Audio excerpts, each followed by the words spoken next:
नमस्कार दोस्तों, मैं राहुल नागपाल और आप देख रहे हैं राहुल लाइव 85। हम लोग हैं गाजीपुर बॉर्डर पर और गाजीपुर बॉर्डर पर जैसा कि आपको मालूम है कि आज बाबा साहब डॉक्टर बी आर अम्बेडकर की जयंती है और बाबा साहब डॉक्टर अम्बेडकर की जयंती किसानों ने बड़े पैमाने पर मनाई है। ये बड़ी बात है। आज से पहले अगर हम 10 साल पहले नज़र डालें तो दलित समाज जो है उसमें भी कुछ एक खास जातियाँ हैं वो बाबा साहब डॉक्टर अम्बेडकर की जयंती को मनाती रही। उसके बाद में समूचा दलित समाज मनाता रहा और अब बैकवर्ड समाज जो है, ओबीसी समाज जो है, वो छोटू राम, भगत सिंह और बाबा साहब और चौधरी महाराज सिंह, भारती, जगदेव बाबू और इन तमाम जो SC ST के महापुरुष हुए, नेता हुए, उनकी जयंती को साथ साथ सेलिब्रेट करता है। तो कहीं ना कहीं बहुजन समाज जो है वो बन रहा है। इसी पूरे मामले पर बातचीत करेंगे। जयंती मनाई गई, किस प्रकार से जयंती बनी। हमारे साथ दो युवा हैं, दोनों फूले अम्बेडकरी आंदोलन के नेता हैं। आप अपने बारे में बताइए, आज जो जयंती मनाई गई क्या उद्देश्य था, क्यों मनाई? सबसे पहले तो मेरा नाम धनंजय सिंह है और मैं आप सभी को बाबा साहब भीमराव अम्बेडकर जयंती की हार्दिक शुभकामनाएं देता हूं। कल बाबा साहब भीमराव अम्बेडकर जी की जयंती गाजीपुर बॉर्डर मेन मंच पे मनाई गई। वहाँ पे माल्यार्पण किया गया। माननीय राकेश टिकैत जी थे, चंद्रशेखर आज़ाद जी थे, प्रोफेसर रतनलाल जी थे।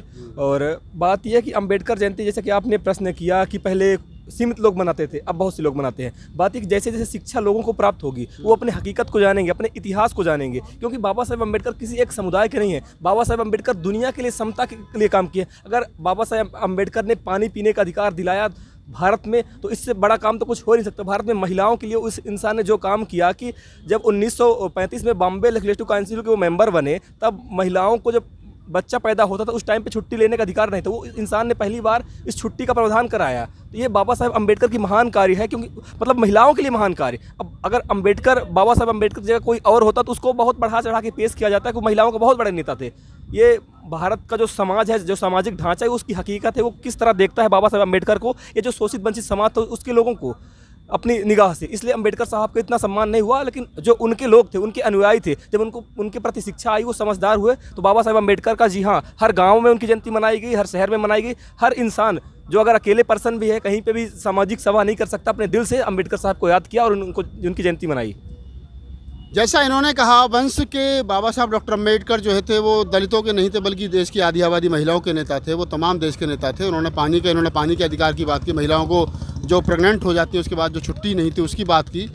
आप डॉक्टर अम्बेडकर के जीवन को कैसे देखते हो? आप खुद एक जाट परिवार से आते हो, बैकवर्ड समाज से आते हो, और छोटू राम और बाबा साहब और तमाम जो हमारे SC ST OBC के जो मूल निवासी समाज के महापुरुष हैं, उसमें बाबा साहब डॉक्टर अम्बेडकर की क्या भूमिका है आज उनकी जयंती पर? मेरा ये सवाल हो तो बाबा साहब अम्बेडकर ये कहना बिल्कुल गलत है कि सिर्फ दलितों के नेता थे। जब साइमन कमीशन भारत में आया था तब उसका स्वागत करने के लिए बाबा साहब अम्बेडकर थे और उस कमेटी की अध्यक्षता सर छोटू राम कर रहे थे। क्या ये उनका संबंध नहीं था? क्या आज अगर हम जाट और ये जो SC ST दलित समाज है, ये मिलके हम कुछ कर नहीं सकते? क्योंकि ये संबंध ना तो कोई मीडिया दिखाती है और ना यूनिवर्सिटीज़, ना कहीं कोचिंग में पढ़ाया जाता है कि बाबा साहब अम्बेडकर और छोटू राम इतने गहरे संबंधी थे या इतने अच्छे दोस्त थे। क्योंकि अगर हम एक होंगे तो ये कमज़ोर होंगे, यही कमी है। और कौन लोग कमज़ोर होंगे? मनुवादी लोग जो हमें तोड़कर शासन कर रहे हैं हमारे ऊपर। और लोग कहते हैं कि आरक्षण। एक बार बताइए, जब नेहरू 47 से 52 तक बिना किसी मतदान के प्रधानमंत्री रह सकते हैं, उसके बाद जब कांग्रेस के वोट टिकट बटे तो 60% टिकट ब्राह्मणों को दिया गया और उनमें से 56% ब्राह्मण संसद में बैठे थे। 320 संसद एक ही जाति के पहली बार विधानसभा में बैठे थे। क्या ये आरक्षण नहीं है? आज जो पिछड़ा वर्ग है उसके लिए आरक्षण पर ये लोग आपत्ति उठाते हैं। आपने एक बात कही, एक बड़ी बात, जब बहुत कम लोगों को ये जानकारी है कि जब साइमन कमीशन भारत आया था और बाबा साहब डॉक्टर अम्बेडकर उसका स्वागत कर रहे थे, साइमन कमीशन का, तो कुछ लोग विरोध कर रहे थे। साइमन कमीशन गो बैक के नारे लगा रहे थे। और आपने एक बात आज बड़ी पते की बताई कि जो स्वागत समारोह की कमेटी थी उसकी अध्यक्षता छोटू राम कर रहे थे। ये बात मतलब बहुत कम लोगों को पता है। कहाँ दबाई गई, क्यों छुपाई गई ये बात? क्योंकि साइमन कमीशन जब भारत आया था तो वो भारत का जो पिछड़ा वर्ग था या भारत की जो सामाजिक स्थिति थी उसका अध्ययन करके सत्ता में हिस्सेदारी देने के लिए आया था। परंतु कुछ मनुवादी लोग जो उच्च जाति या स्वर्ण जाति से बिलोंग करते थे, उन्हें ये बिल्कुल मंजूर नहीं था और लोगों के आक्रोश का उन्होंने गलत फ़ायदा उठाया। Simon go back. वरना छोटू राम क्या छोटे नेता थे? उन्हें नहीं पता कि क्या गलत हो रहा है, या अम्बेडकर साहब छोटे नेता थे कि ये सही है या गलत है? उन्होंने स्वागत क्यों किया? ये लोग सिर्फ समाज को बांटने का काम कर रहे थे क्योंकि उन्हें सत्ता पर राज चाहिए था। नहीं, लोग तो ये कहते हैं कि डॉक्टर अम्बेडकर जो गोलमेज कॉन्फ्रेंस हुई थी उसमें निमंत्रण देकर के आए थे कि आप अपने प्रतिनिधियों को भारत भेजिए ताकि पता चल सके इस देश के मूल निवासी समाज की स्थिति क्या है। क्योंकि हम तो गुलामों के भी गुलाम हैं। ये जो सवर्ण समाज है आपका गुलाम है और हम जो है वो इनके गुलामों के भी गुलाम हैं। तो आप कैसे देखते हो? देखिए सर, वो जानते थे अम्बेडकर साहब कि जब तक अंग्रेज हैं वो इतनी अच्छी तरह से इस जातिवाद को नहीं जानते, पर जब देश आज़ाद हो जाएगा, जब काले अंग्रेज इस सत्ता पे बैठेंगे तो वो इस जातिवाद का पूरा फ़ायदा उठाएंगे। छोटू राम ने भी कई जगह कहा कि हम अभी आज़ादी के पूरे लायक नहीं हैं।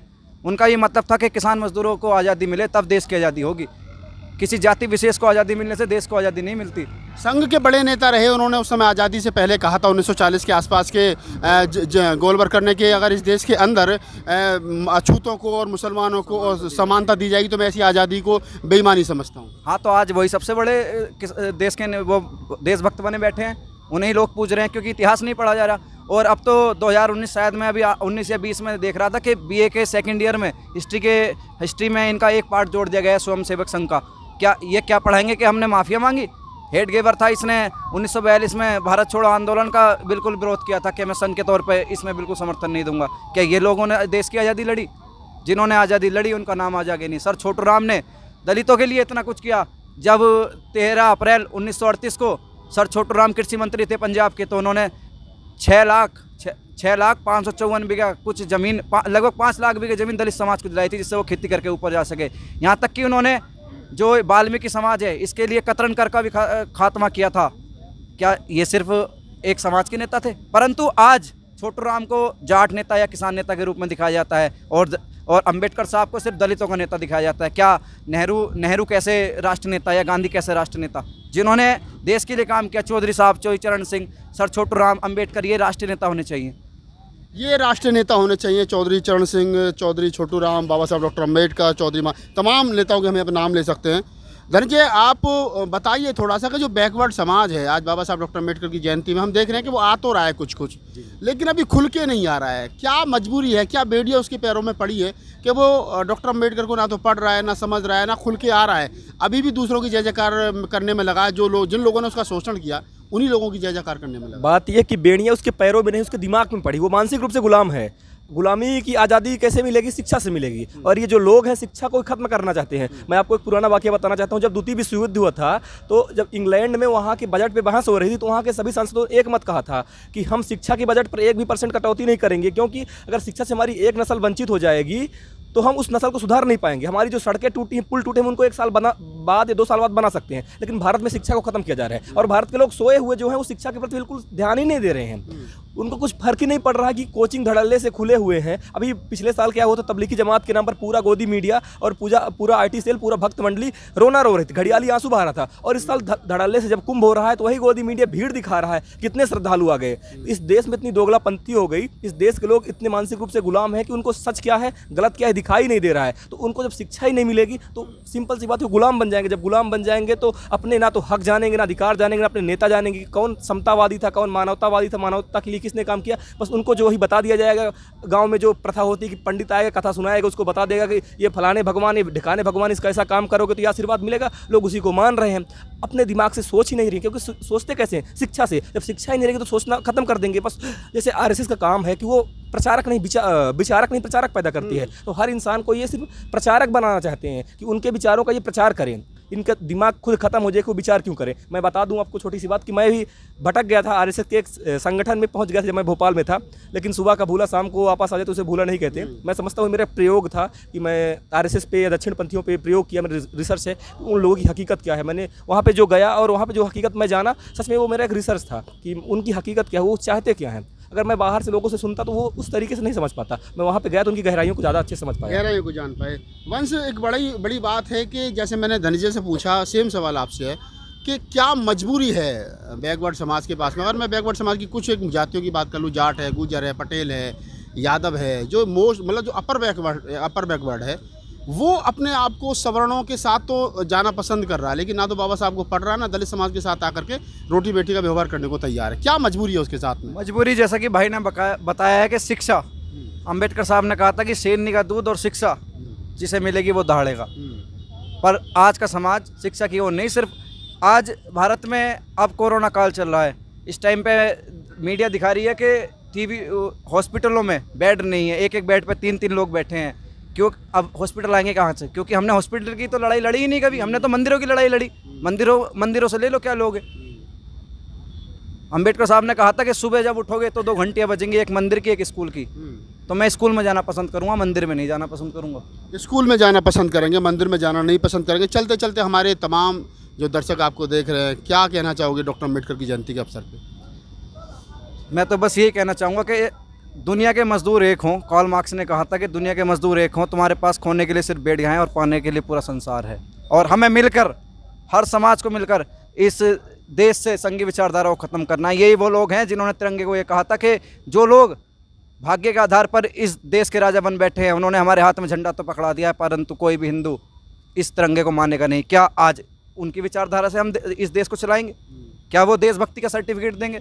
उनके आधार पर बिल्कुल देश नहीं चलना चाहिए। इस संघ की मैं चाहता हूँ कि इतिहास पढ़ाया जाए, पर वो पढ़ाया जाए जहाँ पर इन्होंने माफिया मांगी। ये वही लोग हैं जो देश के अंग्रेजों के तलवे चाट कर नवाब बनते थे। चलिए, इन्होंने कहा कि संघी विचारधारा को जो है मुल्क से खदेड़ना चाहिए।